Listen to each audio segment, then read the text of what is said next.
नमस्कार, मी श्री म्हात्रे सर, संचालक म्हात्रे क्लासेस, पेझारी, अलिबाग. आजचा टॉपिक आहे बीट्स, प्रोडक्शन ऑफ बीट्स. मग प्रोडक्शन ऑफ बीट्स म्हणजे काय? तर ज्या वेळेला दोन साऊंड वेव्ह आहेत की ज्यांचं ॲम्प्लिट्यूड सारखं आहे आणि फ्रिक्वेन्सी स्लाइटली डिफरंट आहे, यांचं सुपरपोजिशन म्हणजे मिक्सिंग होतं, तेव्हा इंटेन्सिटी ऑफ साऊंड व्हॅरीज होते, कमी जास्त होतं. त्या फिनॉमिनाला म्हणतो आपण प्रोडक्शन ऑफ बीट. पुन्हा बघा, जेव्हा दोन साऊंड वेव्ह ज्यांचं ॲम्प्लिट्यूड सारखं आहे आणि फ्रिक्वेन्सी स्लाइटली डिफरंट आहे ते सुपरपोजिशन होतात, तेव्हा इंटेन्सिटी ऑफ साऊंड करणारा व्हॅरीज पिरियॉडिकली विथ टाईम आणि त्या फिनॉमिनाला म्हणतो आपण प्रोडक्शन ऑफ बीट. याच्यामध्ये एक मोठा जो आवाज असतो त्याला म्हणतो वॅक्सिंग आणि जो छोटा आवाज असेल त्याला म्हणतो आपण waning. Maximum intensity of sound is called as waxing आणि minimum intensity of sound is called as वॅनिंग.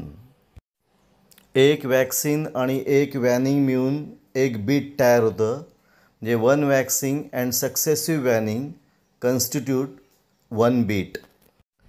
एका सेकंदामध्ये जेवढे बीट ऐकायला येतात त्याला म्हणतो आपण फ्रिक्वेन्सी, बीट फ्रिक्वेन्सी.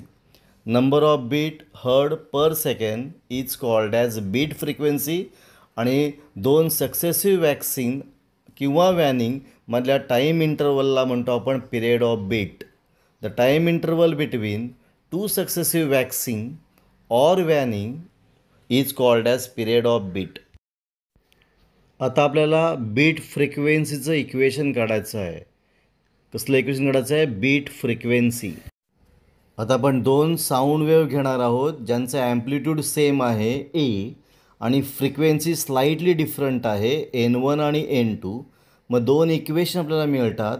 Y1 बरोबर A साइन 2π N1t आणि Y2 is equal to A sine 2π N2t. By using principle of superposition दोघांची आपण बेरीज करूया. y is equal to y1 plus y2. मग आपण दोन्ही किमती भरूया.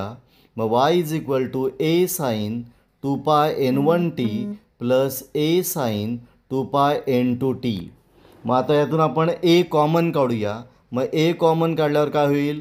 y is equal to a ब्रॅकेटमध्ये sine 2π N1t plus sine 2π N2t.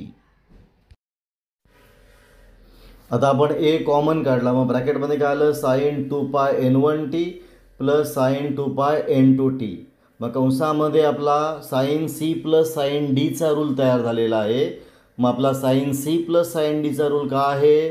2 sine C plus D upon 2 cos C minus D upon 2. मग या रूलप्रमाणे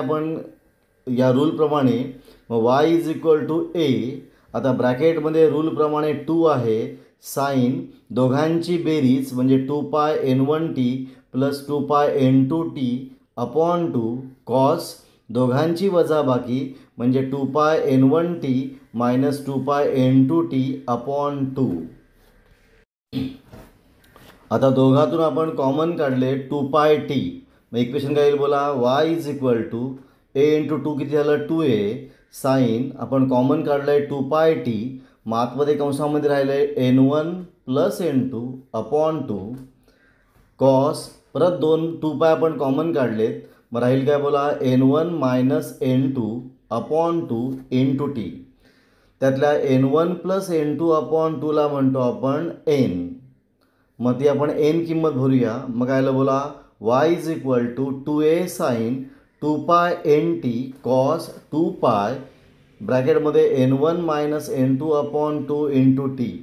आता साईनच्या व्यतिरिक्त सगळा भाग आपण पुढे घेऊया. y is equal to 2a cos काल बोला 2π N1 मायनस N2 अपॉन 2. मग काय बोला? y is equal to 2a cos 2π N1 minus N2 upon 2 into T आणि साइन 2π Nt. आता या साईनच्या पुढं जो सगळा पार्ट आहे त्याला आपण ॲम्प्लिट्यूड म्हणतो, त्याला ए म्हटलं आहे. मग y is equal to a sine 2π Nt. मग याला काय म्हणतो आपण? Equation of progressive wave having frequency N and amplitude A. आता आपल्याला वॅक्सिंगसाठी इक्वेशन बघायचं आहे आणि वॅनिंगसाठी पार्ट बघायचा आहे. आता आपल्याला वॅक्सिंगसाठी ॲम्प्लिट्यूड मॅक्सिमम असतं, मग एची किंमत ±2a आणि वॅनिंगसाठी एची किंमत मिनिमम असते, मग एची किंमत 0 घ्यायची आहे. मग एची किंमत काय आली 2a cos 2π n1 - n2 upon 2 × t. याची किंमत असेल ±2a आणि वॅनिंगसाठी तीच किंमत असेल 0. मग 2a cos 2π n1 - n2 upon 2 × t ची किंमत असेल 0. मग आता 2a त्या साईडला गेला, 2a ने डिव्हाइड केलं तर काय येईल बोला, वॅक्सिंगसाठी cos 2π n1 - n2 upon 2 × t is equal to ±1 आणि या वॅनिंगसाठी cos 2π n1 - n2 upon 2 × t बरोबर 0. तो 2a 0ला अपॉन गेला, तो 0 झाला. कॉस अँगलची किंमत ±1 असेल, मग नुसत्या अँगलची किंमत किती असेल 0π 2π.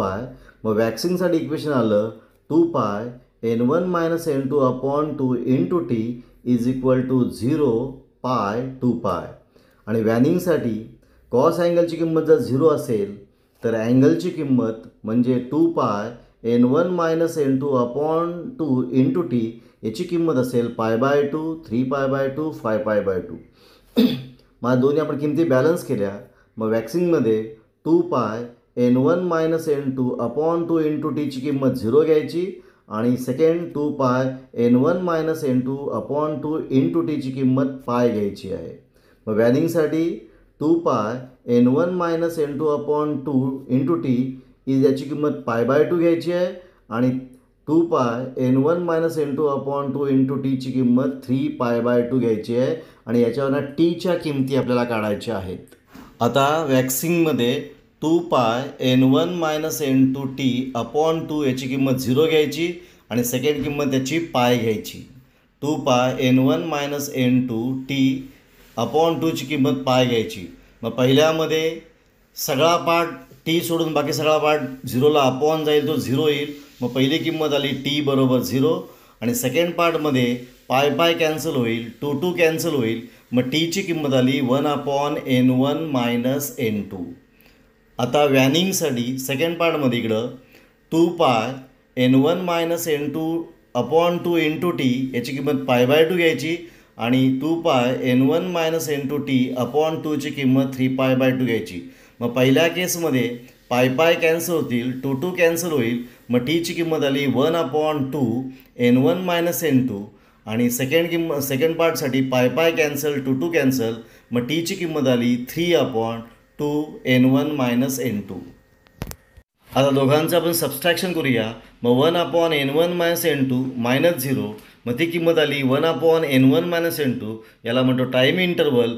फ्रिक्वेन्सी याच्या रेसिप्रोकलमध्ये असते. मग फ्रिक्वेन्सी ऑफ बीट किती आली वॅक्सिंगसाठी n = n1 - n2. आता वॅनिंगसाठी दोघांचं सबस्ट्रॅक्शन करूया. मग 3/2 n1 - n2 -1/2 n1 - n2. Denominator same आहे 2 n1 - n2. मग न्यूमरेटर मायनस करूया. 3 - 1 2 झाले.